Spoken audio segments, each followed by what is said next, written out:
Hey, welcome everybody. It is 7 o'clock. It's time for Sci-Fi Distilled. I'm not sure I like this. This is too much. We need the background.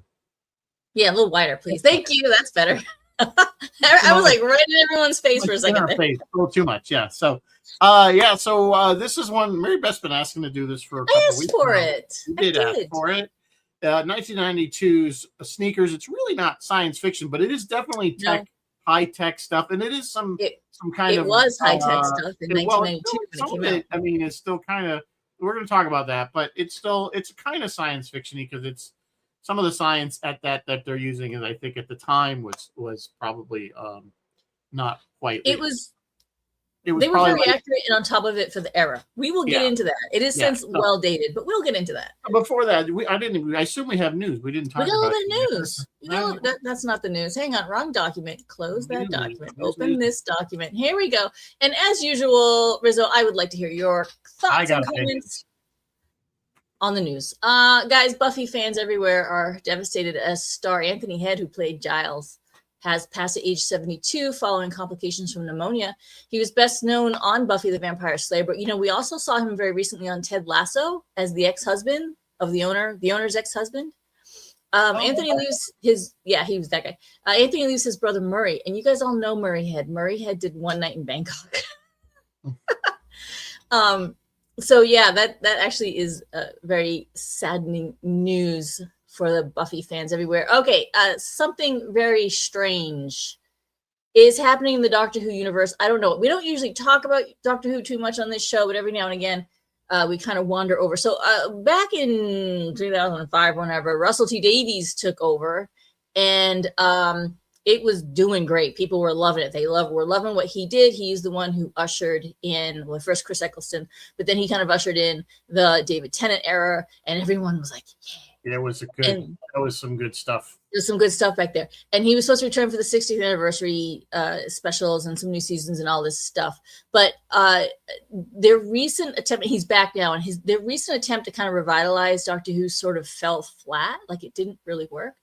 And so recently they just came out with a press release saying we're no longer moving forward. We're not doing the Christmas special, which Doctor Who always has a Christmas special. But it's no Christmas special, and Russell T Davies and Bad Wolf have parted ways with Doctor Who, leaving the BBC to put the show out to competitive tender. And what that means is they're looking for a new production partner to take the reins and reboot the property. What is going on with? Let's hope they don't hire Alex Kurtzman. Well, that was the complaint. The complaint is they tried the Who universe, the Who-niverse. Whovians. The storylines fell flat, and they broke canon, and a lot of people complained they were too woke, which that's a Kurtzman trait, isn't it? I mean, come on. I mean, that's they in my opinion, they went down the same path that Star Trek did. It was like almost the same playbook. They completely changed canon. They threw away everything that had come before with nearly not caring. And they went very woke, if you want to call it that, very, very into the whole, I'm not opposed to woke. I'm actually very pro woke. I just need it done in a certain way. I didn't even mind the fact that they had a female. No, I didn't either. I thought she was great. Jodie, wasn't it? Loved her. It was the whole rewriting of the canon where he was from Gallifrey and he stole the TARDIS, and that whole history of how he became doing what he did, what he is doing, whatever you want to call it. But then they just retconned the whole thing to it was this birth of the Time Lords, and it was just very done on purpose to try to retcon everything to fit some more diverse narrative that just didn't need to happen. Agree. I mean, it's just one thing to be, diverse and everything, and that's all great, but you have to do it within the canon and framework. Yeah, do it within the established framework. Or just make your own new show from scratch. How about that? Yeah. And then you can do whatever you want, and nobody can. You can make your own new rules. Exactly.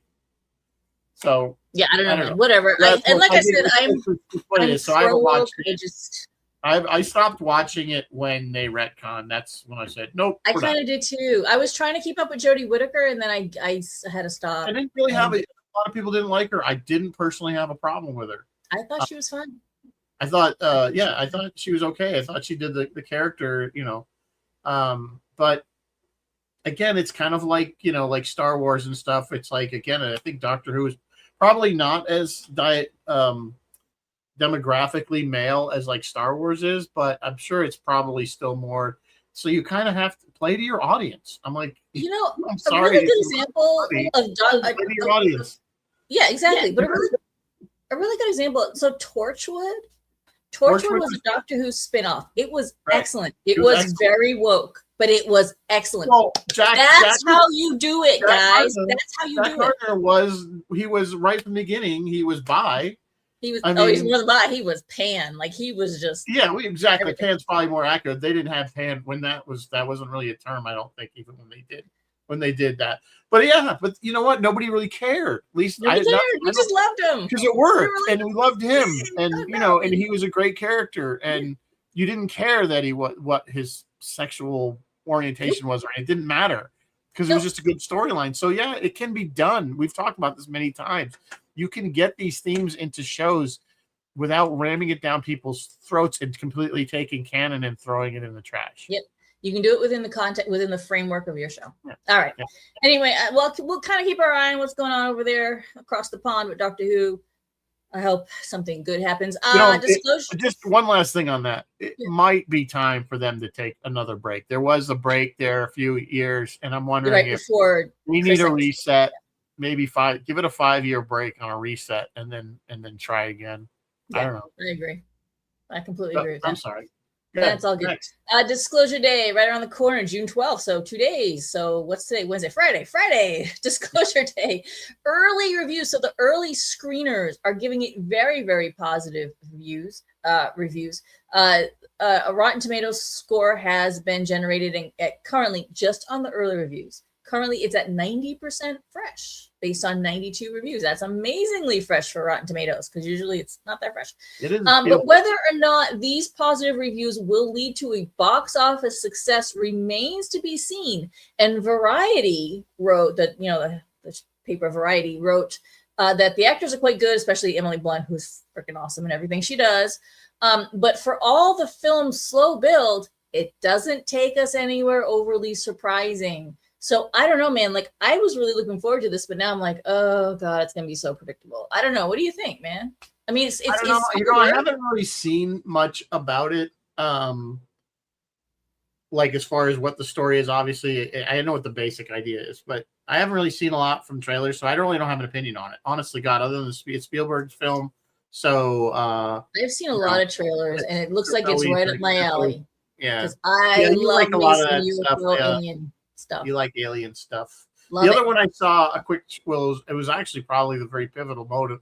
I follow ILM on Facebook. They've been posting a lot of stuff, and their big project that it's going to release in October was this movie called Whale Fall, which is basically almost but they showed a clip on their Facebook page, and it looks like that's the pivotal like the big moment in the movie. Okay, I don't need to see it. Oh, they just showed us the gave away the plot. Yeah, it looks like from what I've seen from trailers, guy goes scuba diving off of kind of there's like an abyss off of a cliff, what do you call it, a ridge or something. Yeah.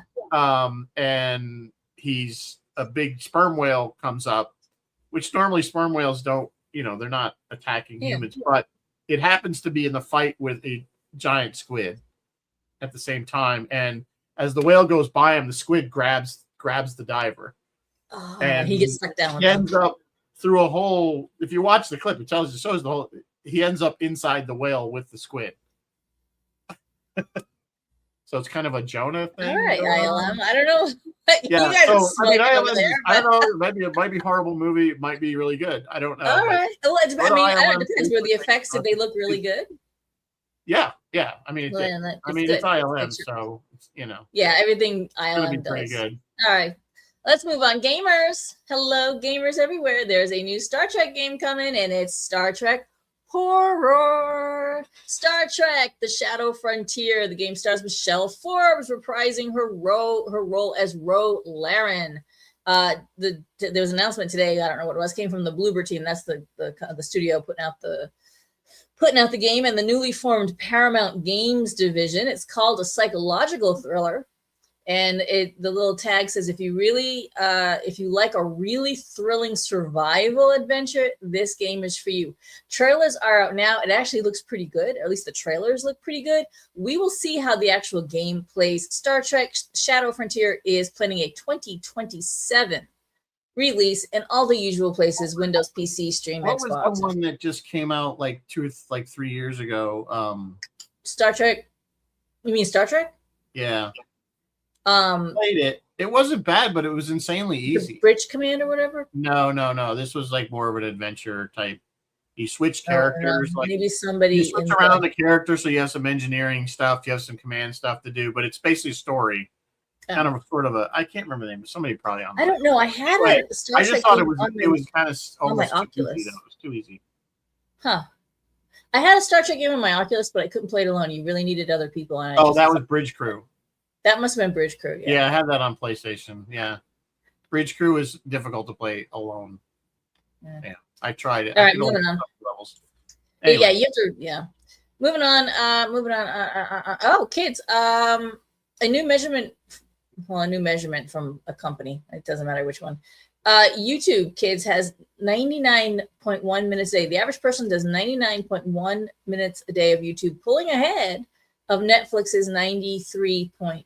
A year ago, Netflix had 100.5 minutes a day. So it's dropping YouTube. YouTube is now the most watched. So, and this is not a Nielsen thing. This is the share of time on the TV set. This is minutes per person, every device. I know what they're not watching.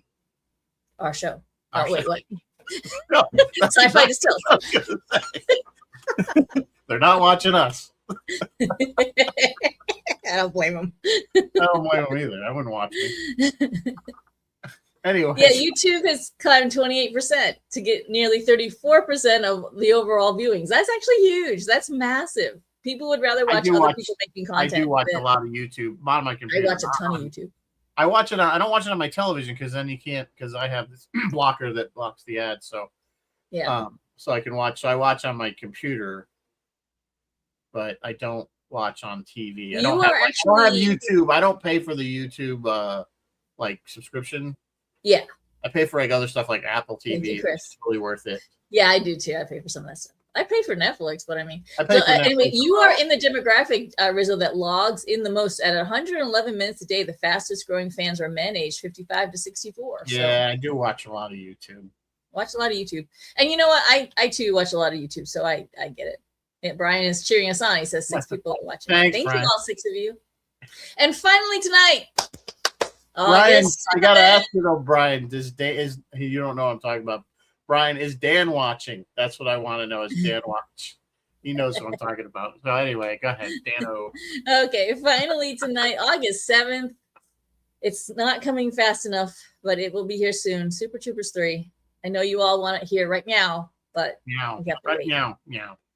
We have to wait till August 7th. It's coming. Well, so you can start seeing those trailers should start coming out, and all the promotion and all the interviews and all the I'm gonna be in Las Vegas. Entire Broken Lizard gang running around doing shenanigans. That is all going to start happening, and I, for one, will enjoy every minute of it. So I doubt I'm going to follow them on social media that weekend. I probably will try to go see it in the theater, but I'll be in Las Vegas, so maybe when I come home, I'll watch it. So I doubt I'll go to see it in Las Vegas. I'll be too busy with the STLV. Yeah, there you go. Well, all right, kids, what are we drinking tonight as we talk about heists? Because we're not talking about the firewall. I thought this was kind perfect. Of so 2 ounces of vodka, 2 ounces of blood orange liqueur, simple syrup, which is just sugar water, and a little candy fruit for drink. That's it. Sugar. So just vodka and blood orange liqueur. Blood orange liqueur, sugar. Yeah. It's sweet vodka. That's what we're drinking. Yeah, that's a firewall, all right. So, anyway, yeah. There it is. I will try to put it on the Facebook page. I didn't do that today in case anybody wants to go back and find it. Thank you, all the 6 people who are tuning in, because sometimes I don't repost when you put the promo up. I don't always repost. Apparently, there's 9 according to my. We're up to 9. What was Facebook? 10 just went to 10. Look at that! Amazing. Welcome, all That's 10 of James you. canceled. James canceled his bridge chat or whatever. Oh, so they all came to watch us. We'll go with that. His bridge chat got postponed or whatever. I don't even know. All right. So it's 1992. This actually movie is. I think this was one of those ones where I watched it in rental. Back in the early 90s. We used to go to the movies a lot, but we also used to go to the movie store very often. Blockbuster or local. There's local. We were living in Florida, Tampa at the time, and we would go and we'd search. We'd spend an hour, going around the video. How about this one? How about this one? That's something that they agree on it. Don't get. Even the millennials probably don't even remember. Well, maybe millennials, but Gen Zers don't remember the video store. Millennials won't remember. Used to buy the popcorn. They used to have the caramel popcorn that you could microwave. Make it yourself. I remember midnight. Anyway, yeah. So we should do that. So I'm pretty sure I saw this as a VHS tape rental type thing. I remember liking it. I do remember saying this is a really good movie. I had not watched it since I just watched it today. Since then, I was afraid that when you kept bringing it up, that it was going to be wicked dated because it is 34 years old. It is. It is. And yeah, I thought it, and it is in some ways. In other ways, it's not. And in other ways, it's not. And I want to. But I mean, it's actually a good story. And yes. And the interesting thing about this movie, it was going to be rated G, so they literally threw in a few swear words because they said if the movie's named Sneakers and it's rated G, everybody's going to think it's a kid's movie. Yeah. So they threw a few swears in there to get it up to PG. So that people. Yep. Yeah. No. This thing now has a cult following, and I don't blame them. I think this is a really good movie. You're absolutely right. Some of the actual technology, the actual tech that they use in the film is not just dated. Some of it's actually obsolete. Like you don't even see it or use it. What's interesting though? One of the things they're talking about is all the encryption, which is actually for the RSA. People have heard of RSA. That's a type of encryption that we even use in the hospital to log into our computers. We have to get an RSA, and it throws a code. It's a number that it somehow the thing knows. If you punch in the number, or it'll just send you a text to an app, and you can say, "Yes, this is me trying to log in." But that actually goes all the way back to this era of movie. To that technology goes back that far. So we're still using kind of a form of what they were talking about. Yes. It's evolved a bit. The A of RSA wrote and did that math when they go to that speech and the guy's given it's Donald Logue, the actor. I don't remember the character's name. He's given the speech about it, and they're both in the audience listening. All the math up on the board, the A, and I should look up his name because I just watched an interview with him. Did all the math, and he actually wrote that speech saying this is about crypto. Not crypto. What am I saying? Yeah, this is about exactly. So it's interesting that some of it is not as dated as one would think being even that old. The whole point of the movie, the thing that Cosmo says at the very end of the movie where he's like, who holds the power now? It's the people who hold the data. They hold the power. That's still dead accurate.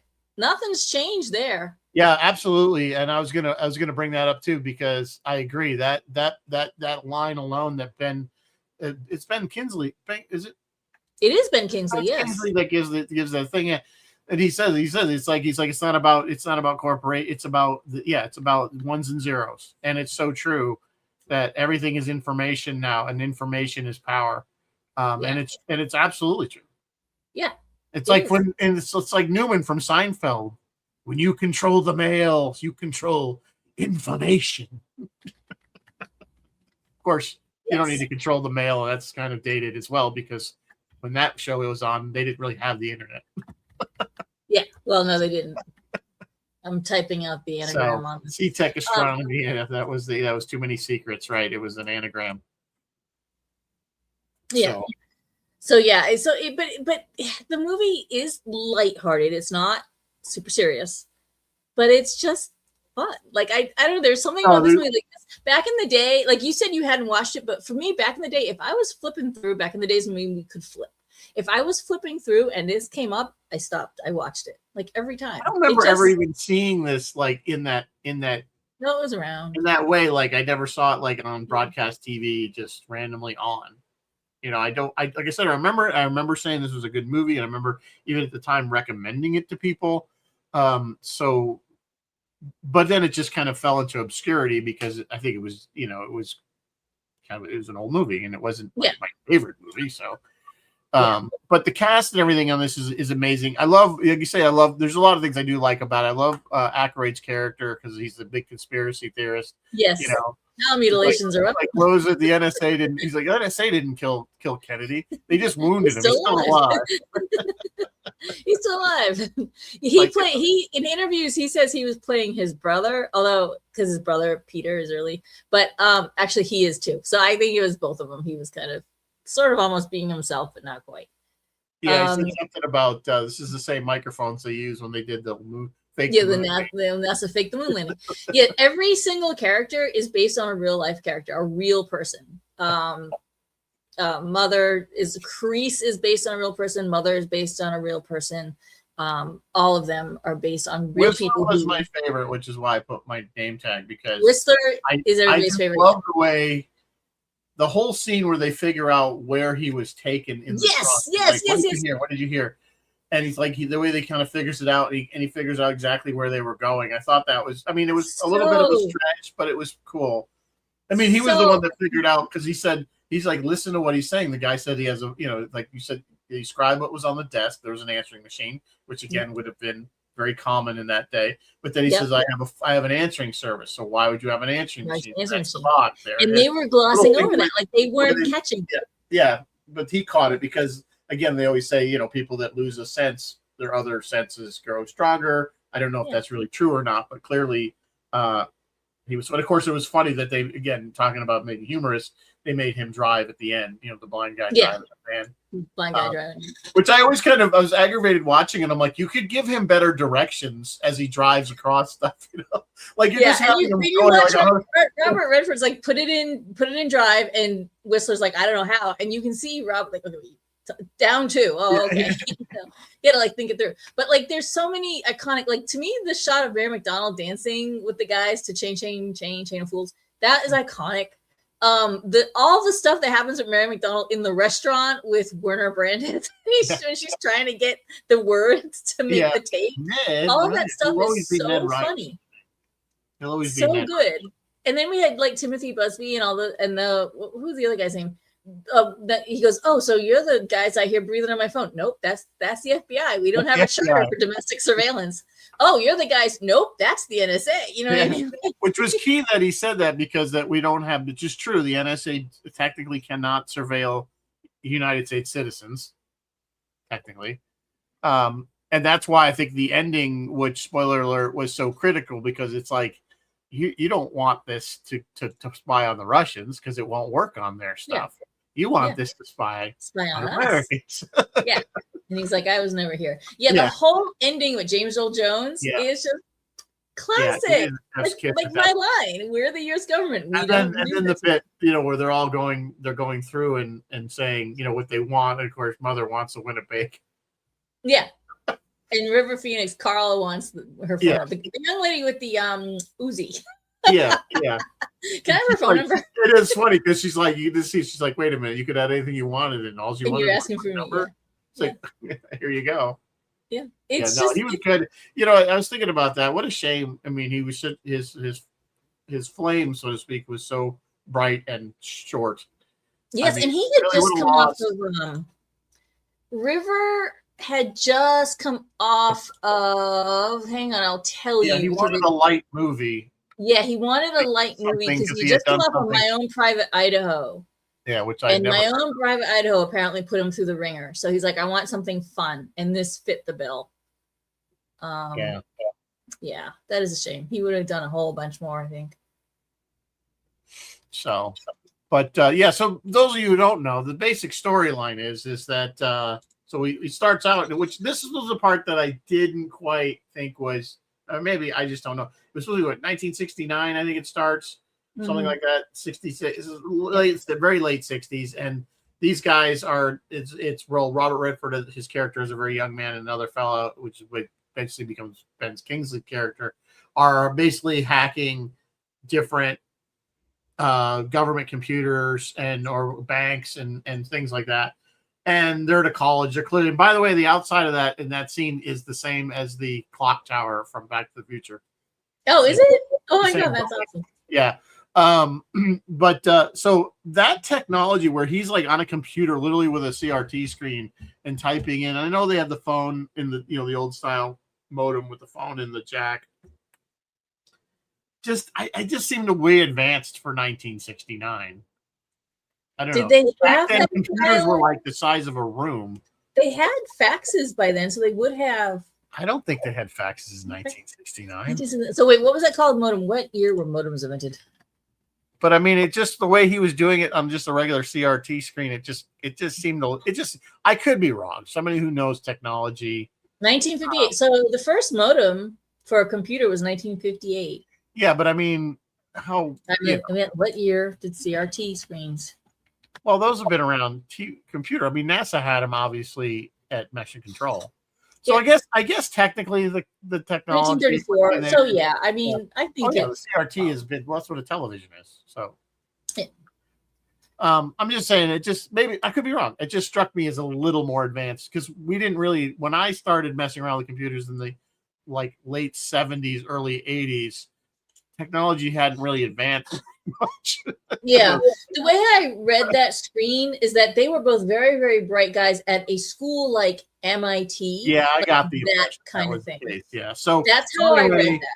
Clearly the feds or somebody got wind of what they were doing and raid the location. Robert Redford character just happens to be out getting a pizza, so the other guy gets arrested and allegedly dies in jail. Robert Redford goes underground, changes his name from Bryce. Is it Bryce to Bryce to Bishop? To Bishop. And he basically starts a company that will break into your company to show you all your security issues. That's kind of how that's the next kind of start of the movie. Which is a real thing that actually does. A real thing. People do that. That is a thing. They will hire people to try to break in and see how good their security is and then tell them where their faults are. Sure. Ultimately they get contacted with who they think are the NSA to get this device that can hack it. Well, they don't really tell them what it does. They just want this black box. Yeah. They don't tell them what it does. They want this black box that this guy has. And anyway, they steal it from the guy. And then they give it to who they think is the NSA, and they quickly realize it's not the NSA. But in the meantime, before they give it to him, Whistler figures out what it does and that it can hack any computer.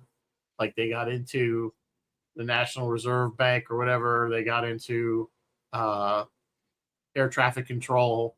Yeah, they're able to hack almost instantly, right? The electric, not the electric company, but power grid, National Power Grid.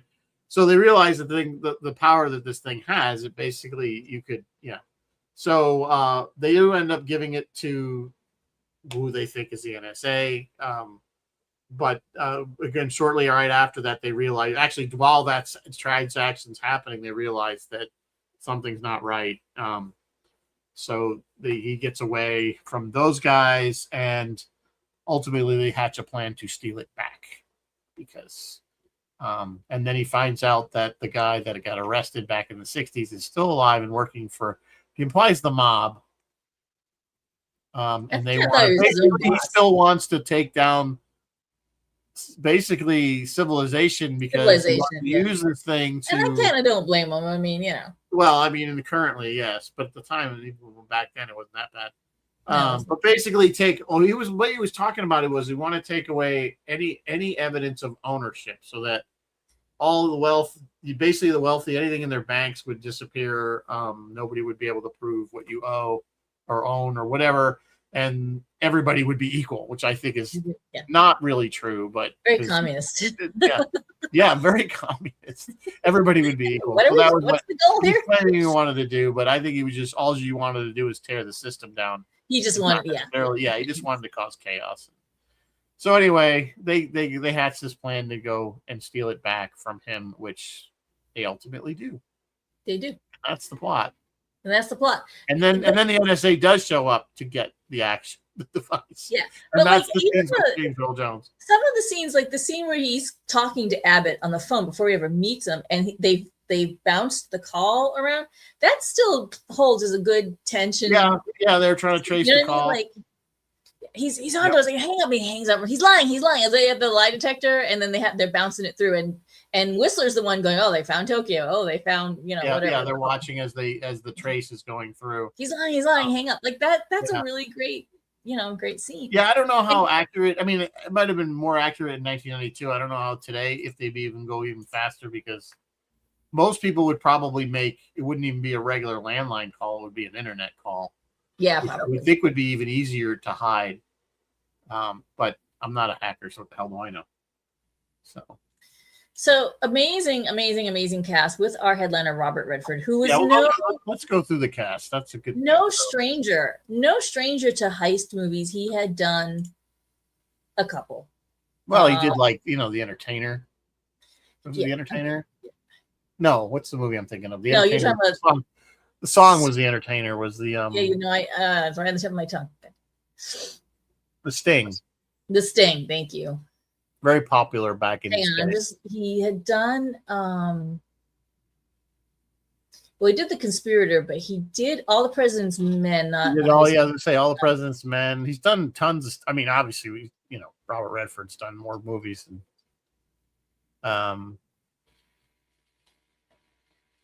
if you go back way into the 60s, I mean the 70s and 80s, he's done a lot of stuff. He was he was like the Brad Pitt, I think, of the 70s and 80s.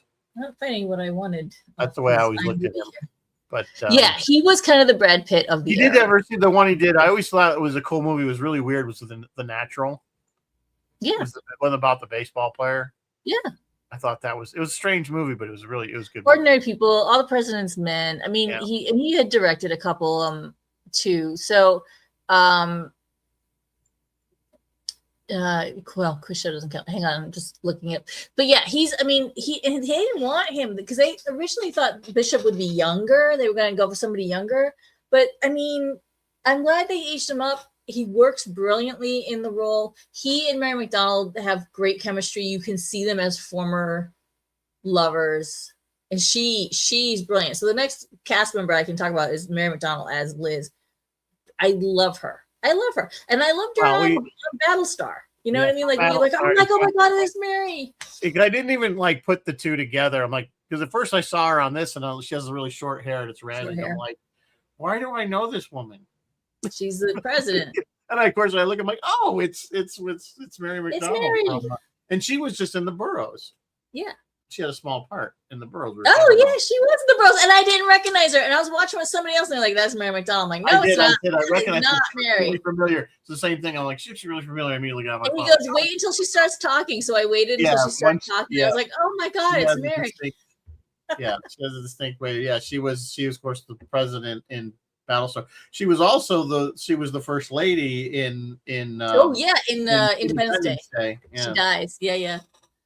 Yeah, so. I love her. So she was amazing. I thought what she did was pretty iconic. A lot of the stuff, she was the only gal on the set of all these men, which worked out because her character was the only gal with all these guys. And they took her in as one of the team, which was awesome. But she loved her scenes with Stephen Tobolowsky, who played Werner Brandis, because they gave them a lot of freedom to kind of improvise a lot of stuff. And they told Stephen, just make her laugh. And so she loved all that Chinese restaurant stuff and like all that. So that was really, He'll always be Ned Ryerson. He'll always be Ned Ryerson. Ned Ryerson. That's who he is. So we got Dan Aykroyd as Mother, the paranoid. Dan Aykroyd plays a very similar character to his Ghostbusters character, Ray Stantz, in this, I feel. It's the same. He is very Ray Stantz in this. Kind of sucky, but kind of just odd facts. Of course, it's him. It's always a conspiracy. So I just got the film, but maybe that's just Dan Aykroyd's kind of bit those in that era. Of course, he's a far cry from Elwood Blues. Yeah. We had Ben Kingsley as Cosmo. The man was, I believe, already, if not Oscar nominated, an Oscar winner at that time. His his placement as Cosmo is really interesting to me. The writing for Cosmo is weird. The way Cosmo gives his line, or some of his lines are a little strange, and the way Ben does them fall funny. But it's interesting you say that, because I don't think they leveraged Ben Kingsley's amazing acting ability. I don't think they did either. I think they underutilized him quite a bit. I don't think his dialogue and his character was very interesting at all, actually, in this movie. I agree. I think he was probably the weakest character out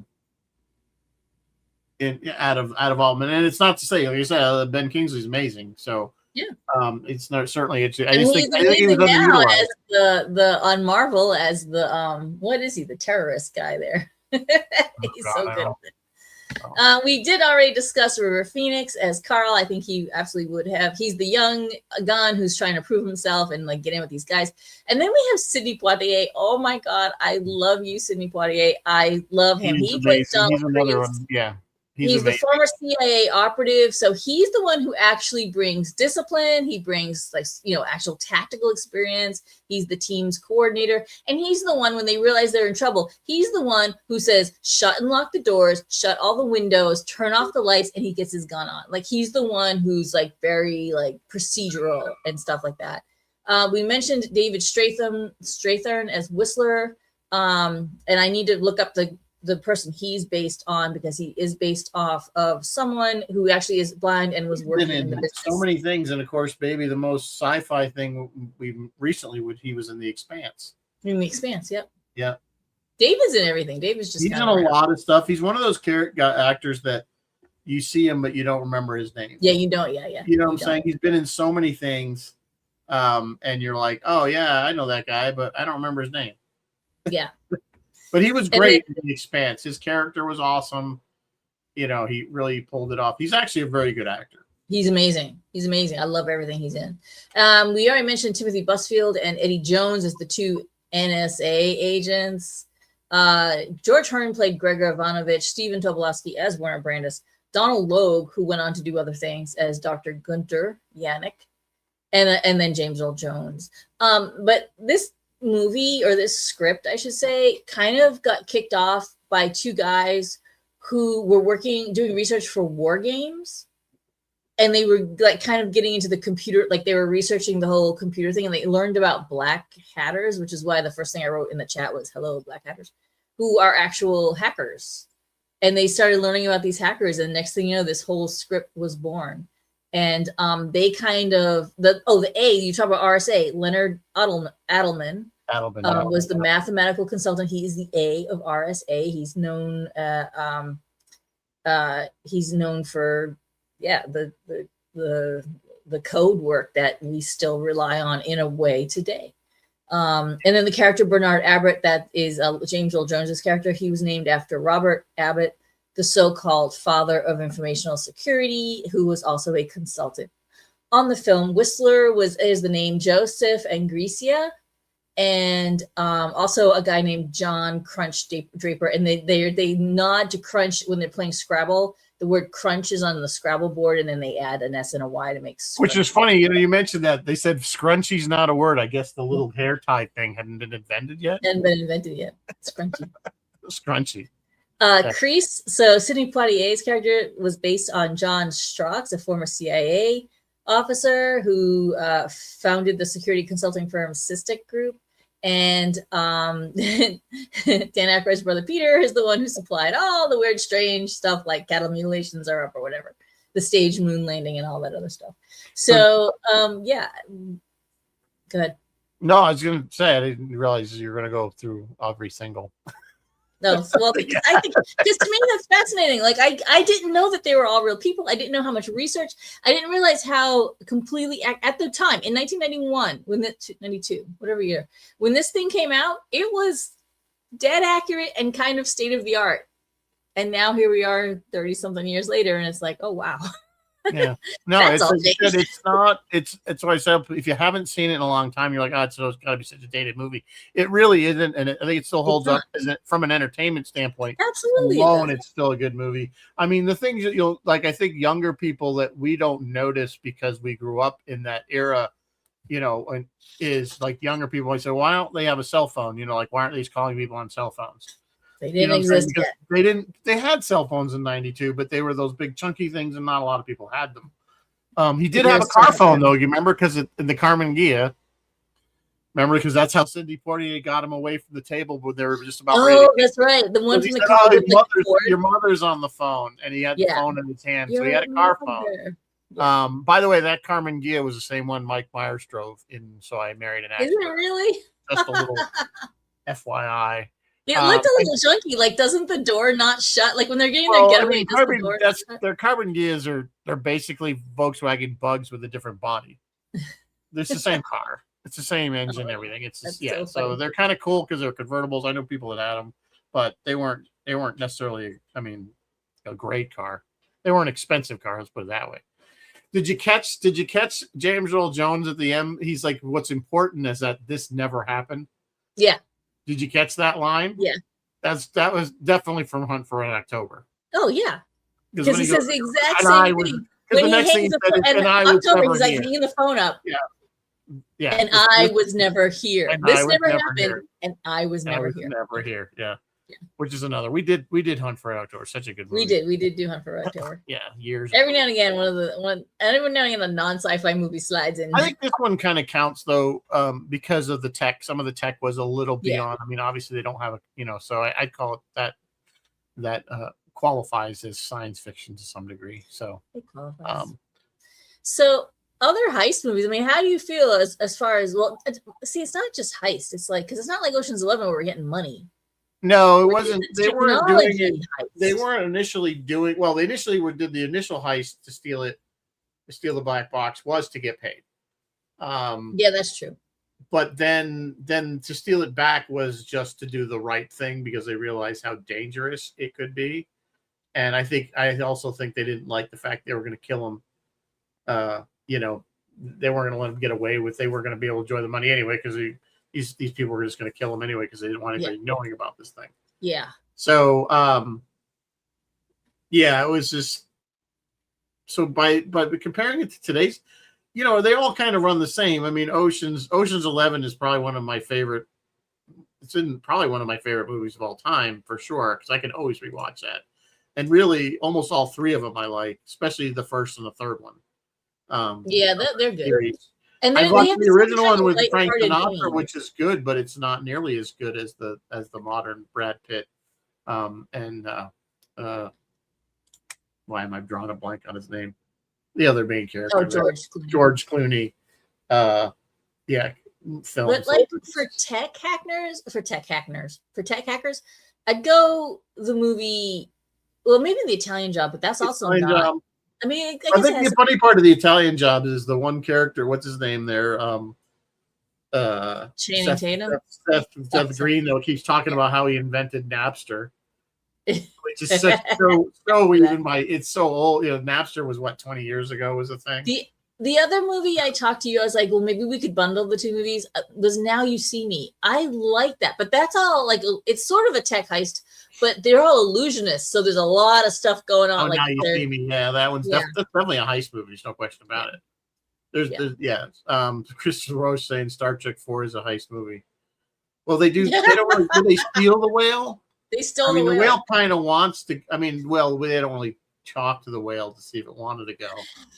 But as far as the whale is concerned, the whale was like one ocean. It's the difference. At least I don't have people throwing harpoons at me in the 23rd century. Yeah, that's true. But I guess they sort of got permission from what's her name, right, to take the whale. Yeah, sort of. We've also got a movie like Hackers from 1995, maybe Live Free. Yeah, I think with the 90s, as you guys know, since you're all probably in our age range, was the boom of the internet. I mean, that's when the internet really became a thing. And I think a lot of movies at the time were, we had The Matrix, for God's sakes. Yeah. I mean, not a heist movie by any means, but certainly techno, based on computers controlling everything. And of course, we already saw it way back, and you go all the way back to the Terminator. Yeah. So they were starting to see where computers were going. Where computers were quite going. early. Even if you can go back even farther than that, if you go into the 70s, you have movies like what was the one I'm thinking? Project. I can't think of the name of the movie now. It's one of these old. Yeah, we talked about it. I think. You'll think of it.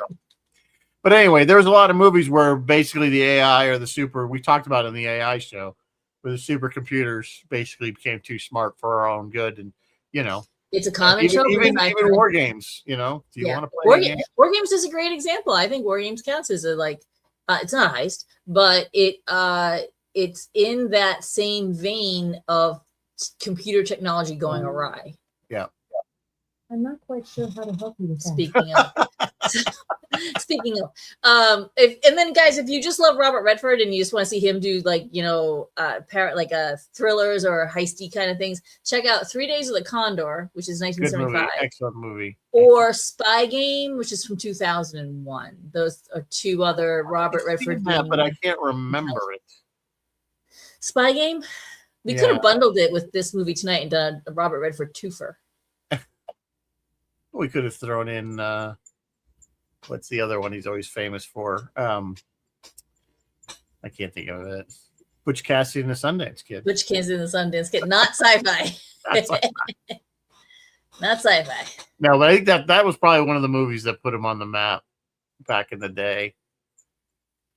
I remember, I think my parents went to see that. I was too young. I don't. Oh, he was, yeah. Yeah, that's what I call him. I always considered Redford kind of the Brad Pitt of the 70s and 80s, kind of, you know what I'm saying? He kind of had that. He was a good-looking guy. He was a good actor, and I think he just kind of fit that same kind of thing where I think Pitt's actually a better actor, in my opinion, because I think he has a broader range. Yeah, maybe. No, Brad Pitt, when I first saw I think one of the first things I saw him in was Thelma and Louise. No, was he was in that? I don't remember. Was 12 Monkeys. The movie. Oh, he plays he goes. Yes, you're right. He does. He plays that incredible. Yeah. That Fight Club. I mean, Fight Club was good. Yeah, I think the first thing I probably saw him in was Thelma and Louise. I don't know if I saw him before. No, I think probably one of the first ones I know. Well, I don't know if it was the first movie I saw, but I was watching. There's a small part. Monkeys, and I was watching the scenes where he's playing the crazy. He's in the institution and he's playing this crazy guy, and I'm like, I said he's selling that so well.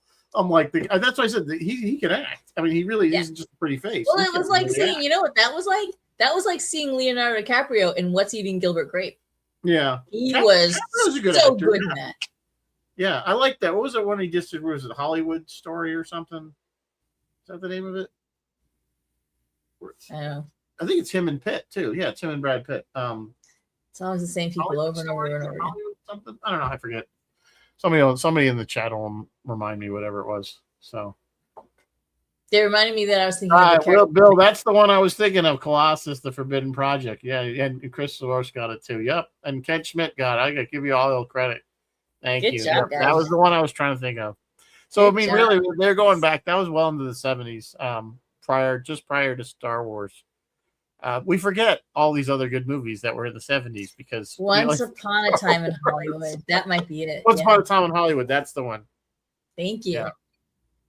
Not to be confused with Steve Martin's L.A. Story, which is another great movie.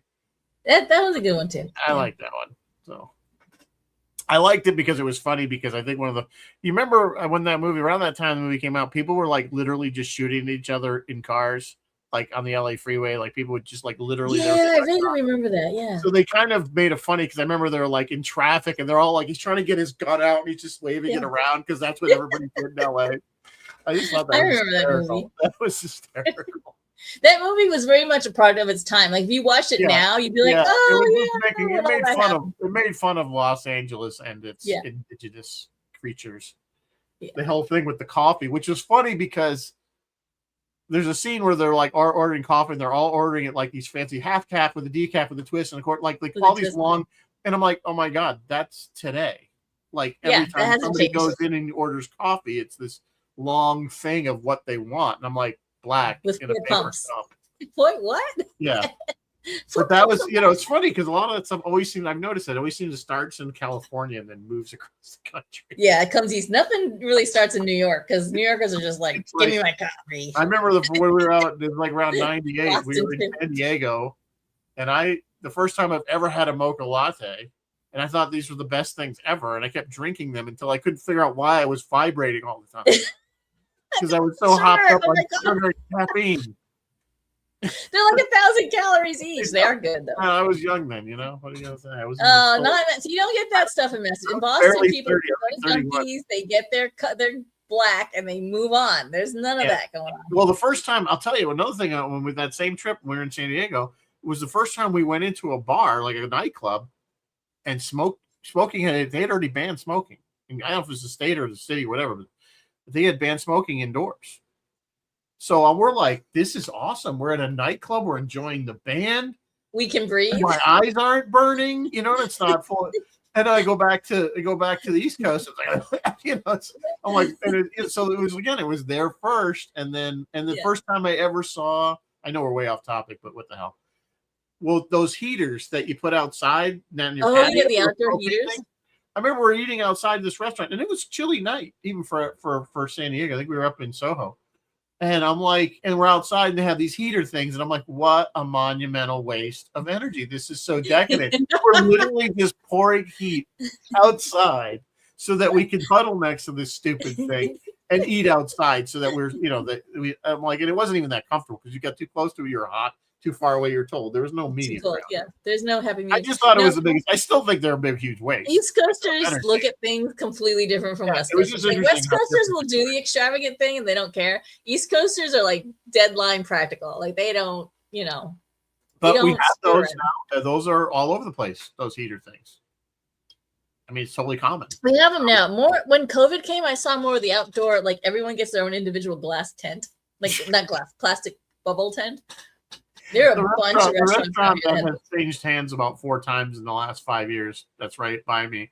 They tried that in the wintertime. They had these big, it was like an inflatable bubble thing. Yeah. So you can eat outside in the winter. They had like a heater in there. But it was like, no, it was like the whole table and everything was big. It wasn't just one person.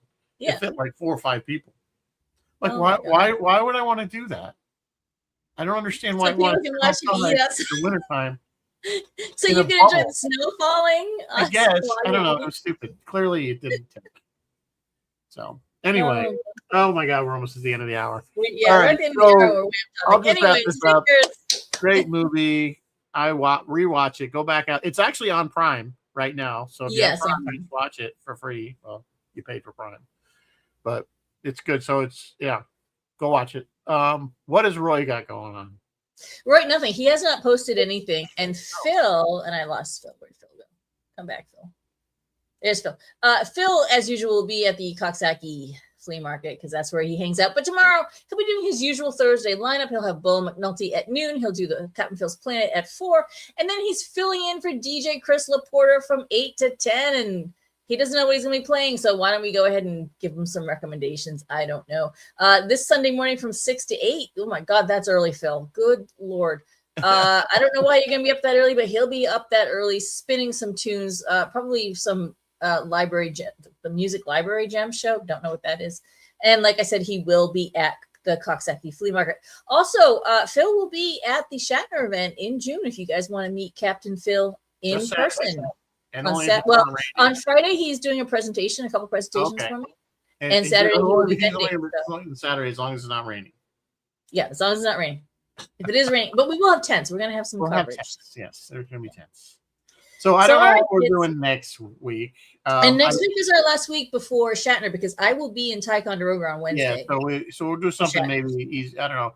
At some point, though, I want to do. I told Mary Beth I want to do the Defiance, the TV show back a few years on Sci-Fi. And so I have started rewatching it. Yeah, so it's only 3 seasons. It's like 13 episodes a season, so it's not horrible. It was a pretty good show. It did end on a cliffhanger, so be warned. Did it? Oh, that did the doctor? I'm watching typical Sci-Fi channel. Oh, we got to see, and no, we're just not going to renew it. But the reason I was hoping, and I haven't even asked him yet, is maybe Doug Drexler would come on because he did work on that show. Okay. So maybe he'll, but that was just, I had not even, like I said, he doesn't even know that I just like him. He doesn't watch this. So, all right. but I was Because going to message him and say, hey, if you want to do it, but he's really busy. And I was so I was like, I remember the show. And then they show the doctor, the female bald, like alien doctor who's really snarky. Yeah. I was like, yes, I remember this. I saw this. Yeah. No, I watched it. It was a pretty good show. I thought it was pretty good. It had a lot of potential. They poured some money. So it starts out the bang was like a big fight and everything. The first 3-4 episodes. They put a lot of money into the first episode. The design is great. The special effects are amazing. Yeah, I think it's pretty good. It's a pretty good show. It's too bad that they canceled it. I don't know. Maybe the seems to be Sci-Fi's MO of years ago is they get a good show and now we're just going to cancel it now. Yeah. Well, all right, kids. I don't know what we're going to do next week though, because we're not going to. I doubt you'll have time to get all that in, and we'll get it together. If you do, no, I will not be able to watch 3 seasons before next. Yeah, no, I don't blame you. Okay, yeah, I don't know. We'll come up unless somebody's got some suggestions. We're always and we do every now and again. We do wander away from sci-fi. So if you've got a non-sci-fi suggestion, I'll take that too. But it can be sci-fi adjacent, like this movie. It can be sci-fi adjacent. Sci-fi adjacent. So, all right. On that note, I'll say good night. Live long and prosper, and may the force be with you always. Good night. Bye, guys.